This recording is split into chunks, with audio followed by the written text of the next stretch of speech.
প্রথমবারের মতো আমি আর আয়রা গেছিলাম ঘুরতে।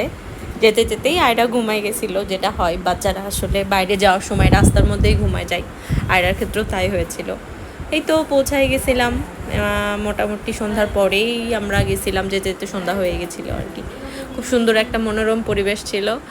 আমি আর আয়রা খুব ঘোরাঘুরি করলাম, হাঁটাহাঁটি করলাম। এই জায়গাটা রাজশাহী সবাই চিনে, নতুন করে হয়েছে। এত সুন্দর একটা জায়গা, সন্ধ্যার পরে বসার জন্য খুবই মনোরম পরিবেশ, ঠান্ডা একটা বাতাস ছিল। কিছুক্ষণ পরে অবশ্য আমাদের কাজিন জয়েন করেছিল। তারপর আয়রা উঠে গেল, কাজিনের সাথে একটু হাঁটাহাঁটি করলাম, ঘুরলাম, খাইলাম। ও খুব এনজয় করতেছিল যে এত এত সুন্দর মিষ্টি বাতাস ছিল। তারপরে আমরা একটা কফি, লাচ্ছি ও একটু একটু খাচ্ছিল। এই তো 2-1 ঘন্টা হাঁটাহাঁটি ঘোরাঘুরি করে তারপরে আমরা বাসায় চলে আসলাম। আয়রার একটা ছোট্ট ট্যুর ছিল, অনেক সুন্দর। আপনারাও ওই জায়গাটা যেতে পারেন, ভালো লাগবে।